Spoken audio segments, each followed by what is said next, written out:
آپ تمام کے حضور یا علی مدد، آج ایک اہم موضوع پر آپ تمام جماعت کے سامنے کچھ عرض کرنے کی میں کوشش کروں گا، اور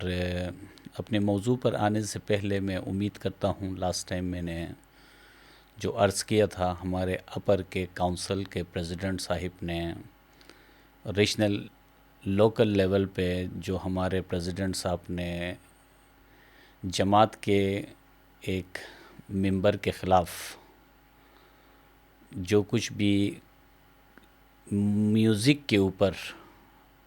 دف و رباب ہماری روایت ہے، اور یہ پیر ناصر خسرو کے زمانے سے یہ روایت چلی آ رہی ہے، اس بات پر اس کے خلاف جو ایکشن ہوا ہے اس پہ یقیناً وہ لوکل انتظامیہ کے ساتھ انہوں نے کونسل لیول پہ رابطہ کیا ہوگا، اور انہوں نے بتایا ہوگا کہ بھئی یہ صرف اور صرف اس ایک بچے کا یا اس ایک شخصیت کا عقیدہ نہیں ہے، بلکہ حکیم پیر ناصر خسرو قدس اللہ سرہ کی روایت سے تعلق رکھنے والے تمام چترال، گلگت، ہنزا، افغانستان، جتنے بھی سینٹرل ایشیا کی ہماری جماعت ہے، یہ ہم سب کی 1000 سالہ یہ ہماری روایت رہی ہے۔ میری گزارش اور میری جو گفتگو ہے یہ صرف اور صرف اسماعیلی عقیدے سے تعلق رکھنے والے ہمارے یوتھ کے ساتھ ہیں۔ کسی اور کے عقیدے میں موسیقی حلال ہے حرام ہے، وہ ان کا معاملہ ہے، اور ان کے علماء ہیں، ان کے دلائل ہیں، لیکن جب ہم امام علیہ السلام کے مریدی میں اور اپنے آپ کو اسماعیلی کہتے ہیں، تو پھر ہمارے ائمہ علیہم السلام نے اور پیروں نے جو کچھ وضاحت کی ہے، اس روشنی میں ہم سب سے پہلے موسیقی کو سمجھنے کی کوشش کرتے ہیں کہ اسماعیلی ہونے کی حیثیت سے کیا یہ موسیقی ہمارے لیے بھی، یا اسلام کی جو تشریح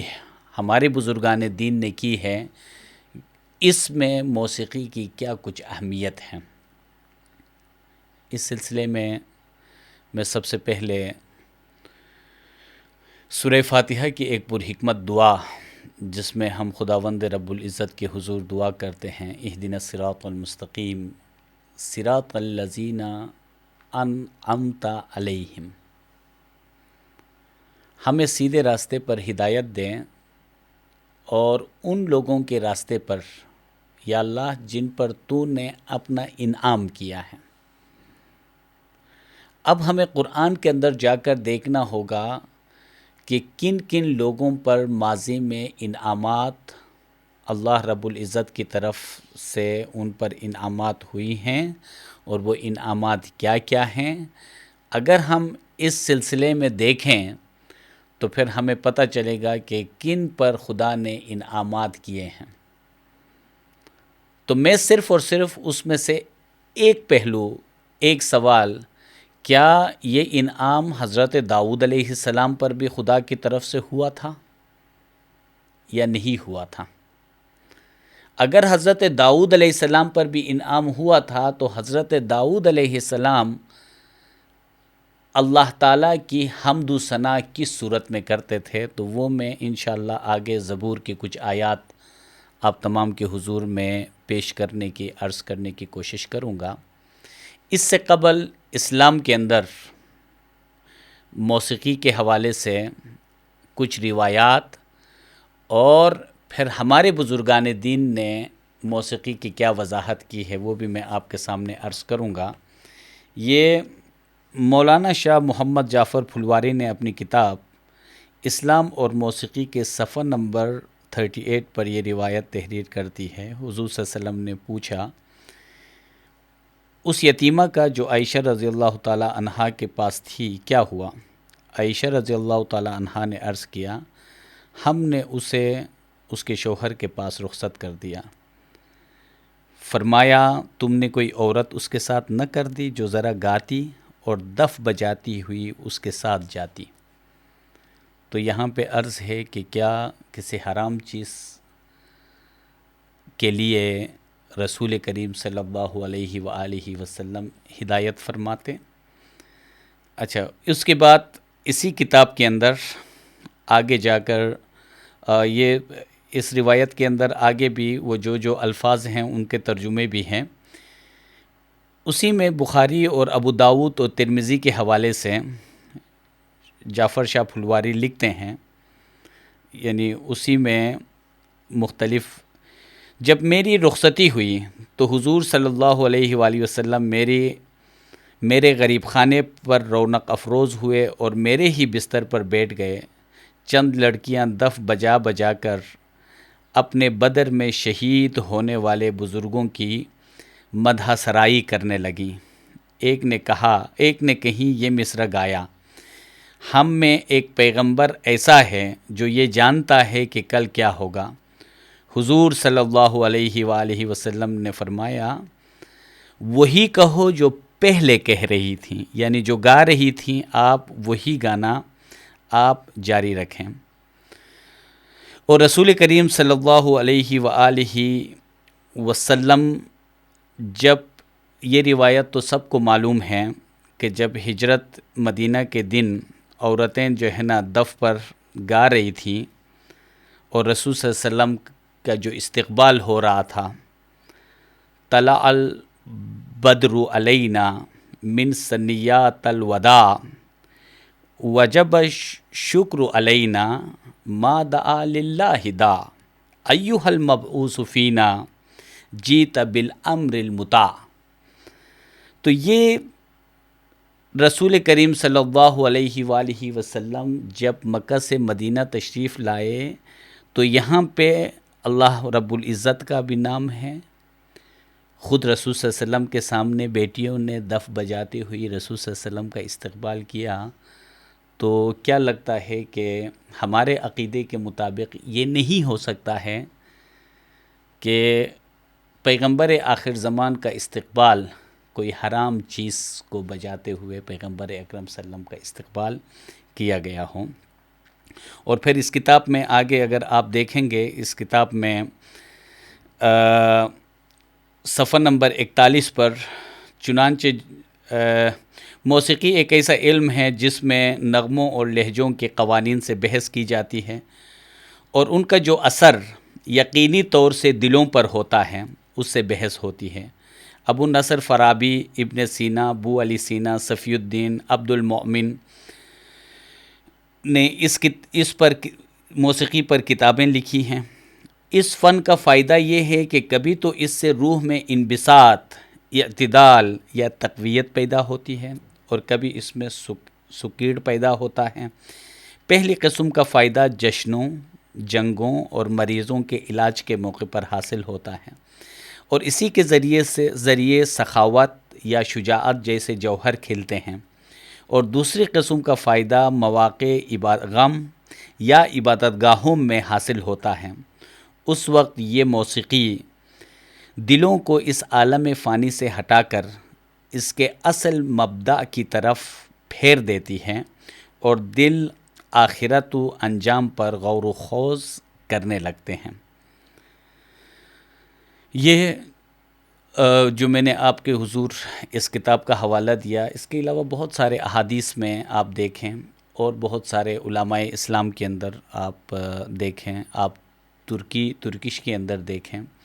لاسٹ آپ دمشق کے مرکزی مسجد کے اندر جو عید میلاد منایا گیا 12 تقریباً دفوں کے ساتھ، جو رسول صلی اللہ علیہ وآلہ وسلم کی مدح سرائی ہوئی، تو اسلام کے بہت سارے فرقے اس عقیدے کو مانتے ہیں کہ موسیقی کے ذریعے سے محمد و آل محمد صلی اللہ علیہ وآلہ وسلم کی حمد و ثنا، رسول کریم صلی اللہ علیہ وآلہ وسلم کے بات، ان کے آل اور خود اللہ رب العزت کی حمد موسیقی کے ساتھ اکثر روایات کے اندر کیا جاتا ہے. میں یہاں پہ ایک اور دلیل آپ لوگوں کے حضور عرض کروں. آپ سب کو معلوم ہے کہ سب سے پورے قرآن میں اللہ رب العزت کے جو اسماء الحسنی ہیں وہ یقیناً قرآن کے اندر سب سے اعلیٰ و ارفع کلمات یا اسماء ہیں، اور ان اسماء میں بھی جو اسم اللہ ہے اس سے بڑھ کر کوئی اور اسم قرآن مجید فرقان حمید کے اندر نہیں ہے۔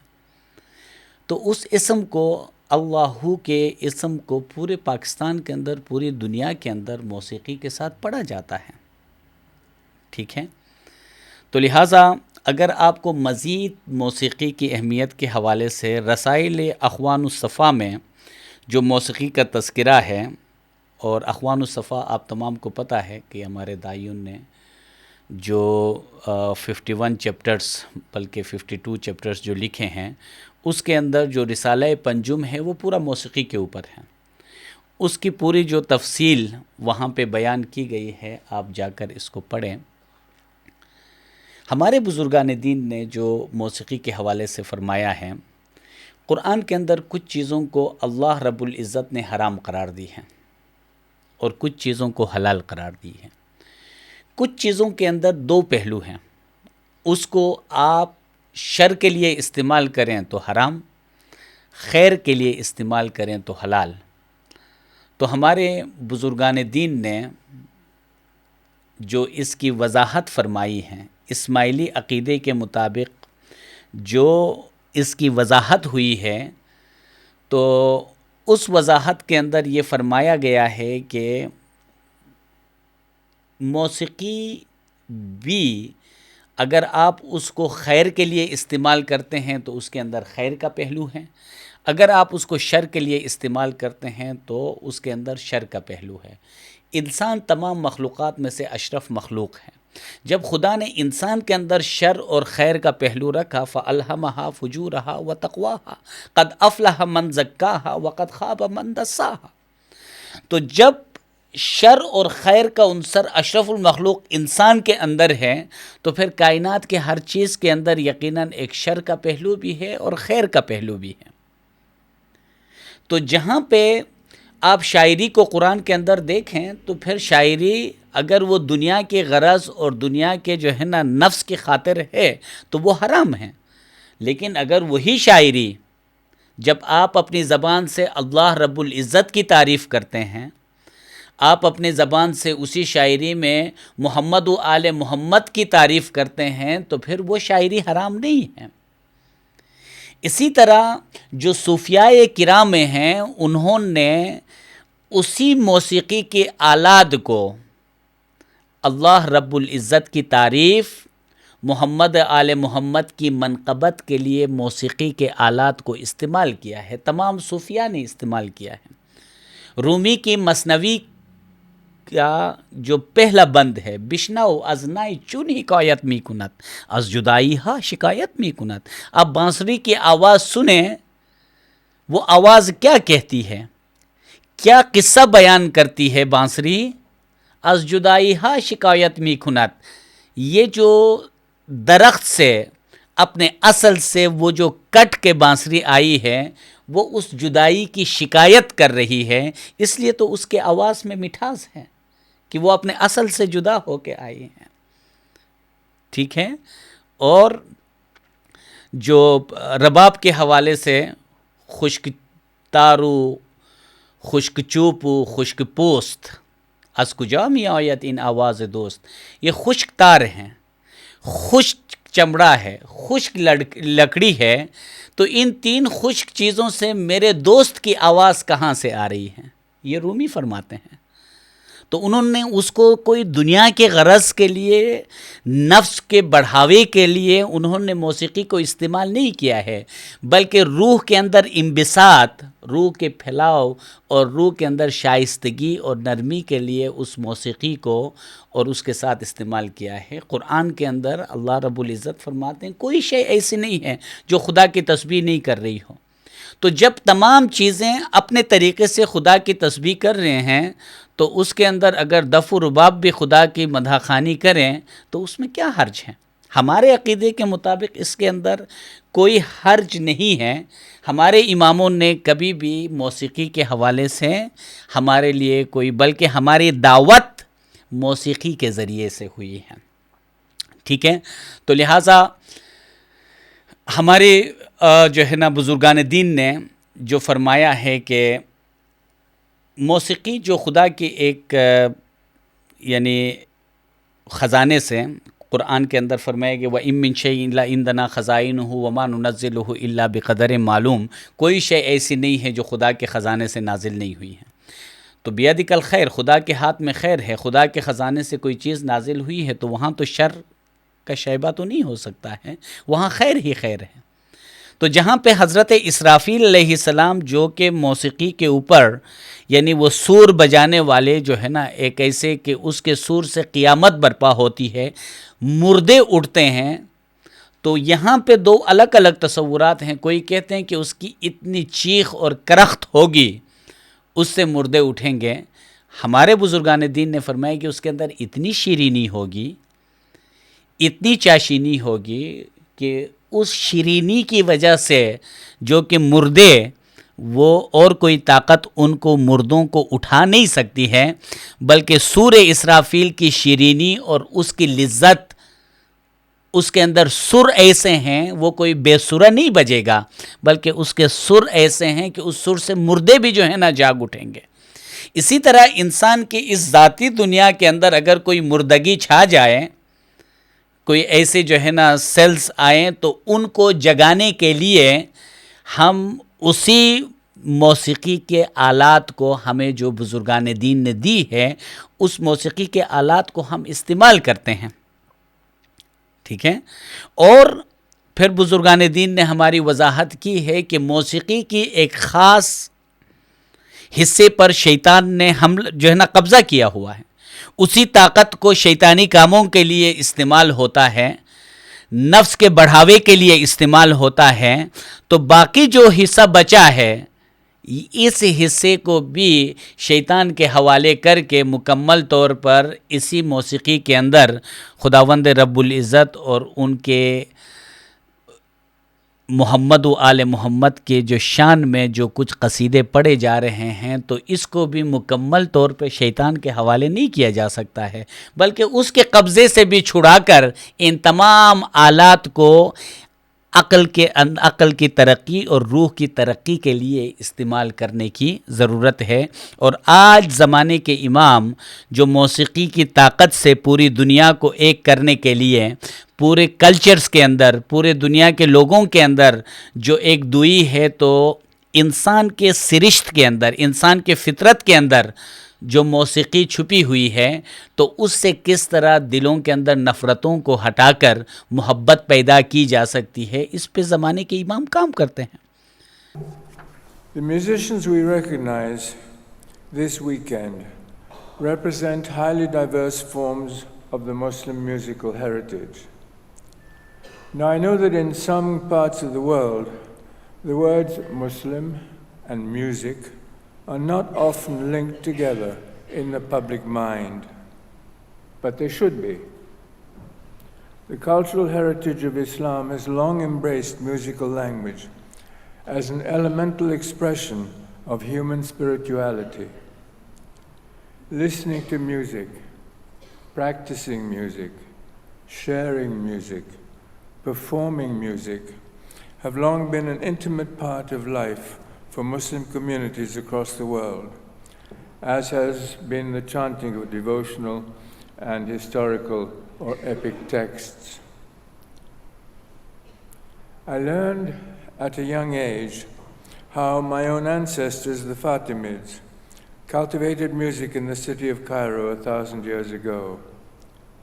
And I also learned about how the Iberian region, where we are now meeting, the territory known as Al-Andalus, produced new forms of music and poetry in the late medieval period. It was here, in Al-Andalus, that Muslims, Jews, Christians created together an exemplary culture of tolerance, fostering musical creativity that even included new types of musical instruments and pioneering approaches to music education. I also remember a visit I made to Tajikistan in 1995, during which I was deeply impressed by the richness of musical life among those whom I had visited. I began to think even more about the ways in which music can bring a strong cultural anchor, deepening a sense of community, identity, and heritage, while simultaneously reaching out in powerful ways to people of different backgrounds. امام سلطان محمد شاہ روح فدا ہو مولانا شاہ کریم الحسینی حاضر امام مولانا شاہ کریم الحسینی صلوات اللہ علیہ نے جو کام کیا اور حاضر امام جو کام کر رہے ہیں وہ اسی طاقت کو دنیا کی وحدت کے لیے، دنیا سے نفرتوں کو مٹانے کے لیے موسیقی کی طاقت سے یہ کام ہو رہا ہے. تو لہٰذا ہم اس کے اندر جو خیر کا پہلو ہے اس کو اسماعیلی عقیدے کے اندر استعمال کیا گیا ہے، ہمارے بزرگان دین نے کی ہیں. ہمارے لیے یہ کافی ہے کہ زبانی کے امام کی طرف سے میوزک انیشیٹو، میوزک ایوارڈ اور اس کے علاوہ میوزک کے جو ادارے بنے ہیں اور خود گولڈن جوبلی کے موقع پر اور اس کے بعد اور اس سے پہلے بھی ڈائمنڈ جوبلی کے موقع پر امام سلطان محمد شاہ روح فدا ہو کے ڈائمنڈ جوبلی کے موقع پر جو کچھ موسیقی پہ کام ہوا ہے، ایک اسماعیلی ہونے کی حیثیت سے ہم اس حقیقت سے انکار نہیں کر سکتے ہیں اور ہمیں اپنے عقیدے کے مطابق موسیقی کی اس طاقت کو استعمال کرنا ہے. اور اگر کسی کو اعتراض ہے وہ اپنے طور پر اعتراض کر سکتا ہے، لیکن ہمارے اس یعنی آئینی ہمارا حق ہے کہ ہم اس ملک میں رہ کر ہم اپنے موسیقی کے حوالے سے ہم یہ کام کر سکتے ہیں. میں کچھ اور روایات آپ سے شروع میں نے عرض کیا تھا کہ میں زبور سے بھی کچھ آیات آپ تمام کے حضور میں عرض کروں کہ آپ دیکھیں کہ دنیا میں جو چیزیں حرام ہیں وہ کسی بھی پیغمبر کے زمانے میں وہ چیزیں حلال نہیں رہی ہیں، وہ حرام ہیں. لیکن پھر یہ کیسے ممکن ہے کہ حضرت داؤد علیہ السلام جو ہے جب اللہ رب العزت کی وہ عبادت کیا کرتے تھے تو پھر وہ کس طرح موسیقی کے مختلف آلات کے ساتھ جو ہے نا وہ عبادت کیا کرتے تھے. اس سے پہلے میں قرآن کی ایک آیت جو خداوند رب العزت فرماتے ہیں ادخلوا الجنت انتم